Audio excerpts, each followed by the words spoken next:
ফরিদপুরের সদরপুর উপজেলার আকুটের চর ইউনিয়নে পদ্মা নদীর তীরে চলছে ফসলি জমির মাটি কাটার ধুম। প্রশাসনের চোখ ফাঁকি দিয়ে দিনরাত ফসলি জমির মাটি কেটে বিক্রি করছে একটি মহল। এতে দিন দিন কমে যাচ্ছে কৃষি জমি। এক্সকাভেটরের দিয়ে এমনভাবে মাটি কাটা হচ্ছে, একটু বৃষ্টি হলেই পাশের জমি ভেঙে পড়বে। এতে ক্ষতিগ্রস্ত হচ্ছে পাশের জমির মালিকও, সেই সঙ্গে ধ্বংস হচ্ছে জীব বৈচিত্র্য ও পরিবেশ। বিস্তারিত দেখুন সাজ্জাদ হোসেন সাজুর তথ্যচিত্রে। কৃষিবিদদের মতে জমির উপরিভাগের 4 থেকে 6 ইঞ্চি গভীরের মাটিতে মূল পুষ্টিগুণ থাকে। মূলত মাটির এই স্তরে ফসল উৎপাদিত হয়।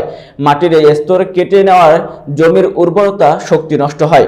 এজন্য অতিরিক্ত সার প্রয়োগ করেও কাঙ্ক্ষিত ফলন পাওয়া যায় না।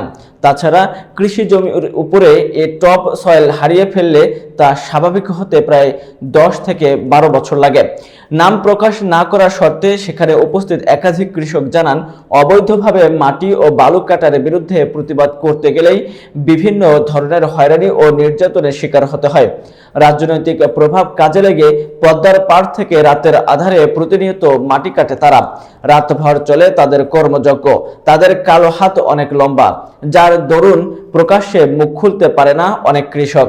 খোঁজ নিয়ে জানা যায়, বর্ষা মৌসুমে সদরপুরের পদ্মাপাড়ের বিভিন্ন এলাকা নদী ভাঙ্গনের কবলে পড়ে বসতি ভিটা হারিয়েছেন কয়েকশো পরিবার। আর এখন শুষ্ক মৌসুমে পদ্মাপাড়ের মানুষের নতুন আতঙ্ক মাটি ব্যবসায়ীরা। পদ্মার ভাঙ্গন ও মাটি ব্যবসায়ীদের দৌরত্ব থেকে বাঁচতে প্রশাসনের হস্তক্ষেপ কামনা করেছে এলাকাবাসী। ইট প্রস্তুত ও ভাটা স্থাপন 2013 পরিবেশ সংরক্ষণ আইন অনুযায়ী কৃষি জমির মাটি কেটে শ্রেণী পরিবর্তন করা নিষিদ্ধ। এসব কাজে জড়িত ব্যক্তিদের অর্থদণ্ড ও কারাদণ্ড দেওয়ার বিধান রয়েছে। এ আইনে প্রয়োগ করবে জেলা ও উপজেলা প্রশাসন। উপজেলা নির্বাহী কর্মকর্তা জাকিয়া সুলতানা বলেন, আমরা নিয়মিত মাটি ব্যবসায়ীদের বিরুদ্ধে অভিযান পরিচালনা করছে। পদ্মার পাড় থেকে রাতের আধারে মাটি কাটার ঘটনা সম্পর্কে আমরা অবগত আছি। পদ্মার চর দুর্গম এলাকা হওয়ায় ভিন্ন কৌশল অবলম্বন করে অভিযানের পরিচালনার প্রস্তুতি নিচ্ছি।